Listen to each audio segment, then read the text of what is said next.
we're gonna see some very important pins and their functions which we will be using in the future Arduino projects, which will be useful for you to understand the main function of Arduino Uno. Well, that's very simple, so don't worry, I'll be simplifying it in a very good way. So pin number 1, you can see this rectangular jack. What is this jack? This is the power USB. That's our pin number 1, alright? Well, everything in this world needs something to fill its empty stomach. Well, you can imagine this as the food supplier for this Arduino board. Absolutely correct. This is used to power the whole of the Arduino board just by connecting a USB port outside it. Alright? To a computer, and next end to this port. Next thing is pin number 2, this black jack. What is this black jack? Same function as of this one. It is used to power the Arduino again, but now not by using the power USB cable, but directly a mobile phone charger can be used. That is exactly, that's perfect. That's the AC main supply. So in both these ways you can power this whole of the Arduino board, either by using AC main supply attaching to it, or either by using a power USB cable which is connected to a computer to power this whole of the Arduino board. So this must be clear. How are we gonna be just powering this Arduino board? The third pin is this voltage regulator IC, which is being soldered. Don't worry about it, it is just used to stabilize the voltages, or we can say block the DC and let the AC pass in. That's the main function of this IC. Whatever voltages we apply by these two jacks are being stabilized by these voltage regulators. The fourth one is this crystal. Well, I think you can find something known as 16.000. Don't confuse yourself, this is not a decimal number or any kind of another game that has been played here. So this is something which we have to study in this pin diagram. Very, very important. 3-star mark, okay?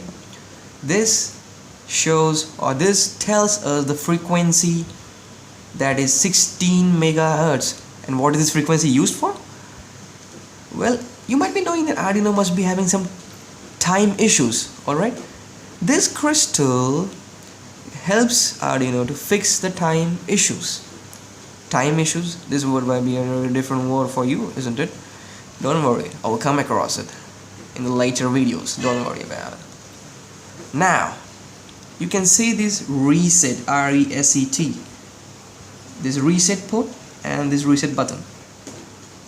I will taking both of them together because they have the same functions. This reset button and this reset port are used to reset the Arduino board. Or basically we can tell that start your program right from the beginning. Don't worry, you haven't entered the program wrong. But if you have entered it wrong and you're getting some errors, you can just press this button to reset the Arduino board and to reset the program and write it again, so that you don't get any errors again. Well, this reset port is used for this as well. Now you can see 3.35 volt ground and ground. These 4 pins form the power port of the Arduino. Power port.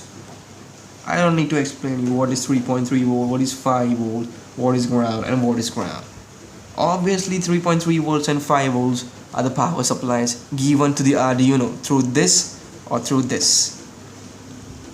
Alright, so without wasting any time here, we will go on to this analog in port. Analog in port contains 6 pins right from A0 to A5. And what are the functions of these pins? These pins can read the signals that is in analog form, while we are using a humidity sensor DHT111 or a temperature sensor and convert this analog signal into a digital form, which we can see on the LCD screen, which we connect using this Arduino board on a breadboard. So basically, for example, like we are getting some readings on the computer which we are unable to know what exactly this reading means. So these pins actually convert these readings that is in the analog form into a digital form so that we can see what is happening in the code. Alright, nothing much, don't forget about it. This 28 pin IC is called the ATmega 328. Without this, Arduino is completely useless. So if you don't insert this IC in this socket, I think so this will be fun. Let's try it out in the next video for sure. Alright, next one is the ICSP. What is an ICSP? It is in-circuit serial programming. What is this in-circuit serial programming? Seems a very big name for you.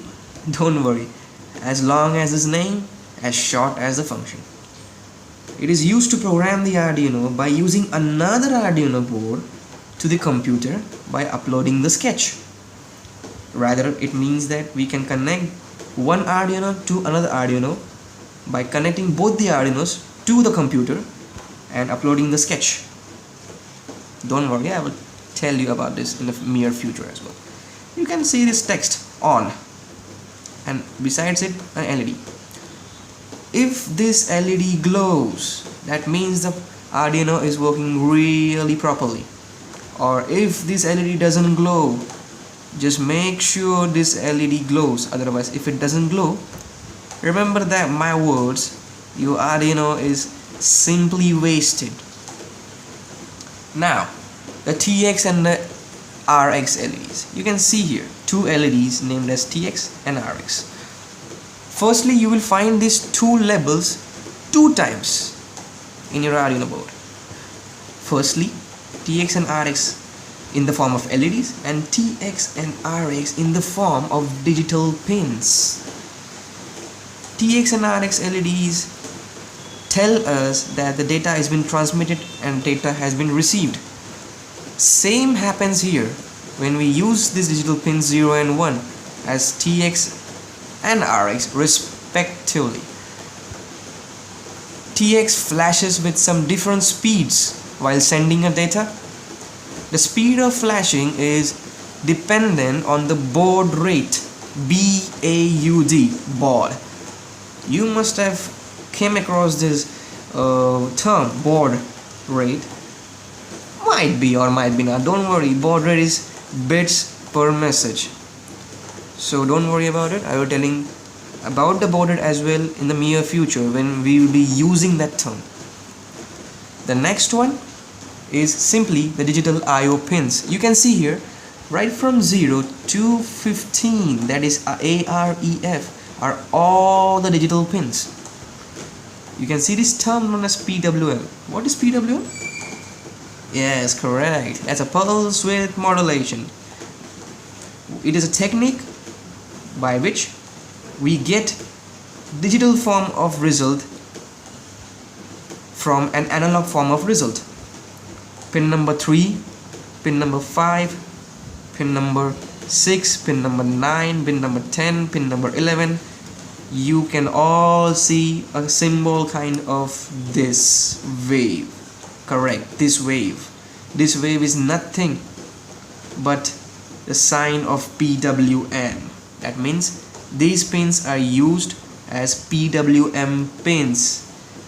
Alright, PWM is used for, yes, correct, getting a digital form of answer from an analog format of an answer. Alright, now we go on to this AREF. Well, the F is not visible, so don't worry, F is written right beside this port. So AREF What is it for used for? AREF stands for analog reference and is sometimes used to set an external voltage, that is 0 to 5, as per we need to power these analog pins. So basically AREF is used to set the voltages for these 6 pins, so that no extra or fancy voltage can pass through this 6 pins. Instead it can damage this whole of the port. So basically AREF is used to control the voltages across these 6 pins. Alright, so that's the Arduino basics which you can learn from this video. I'm sure you might be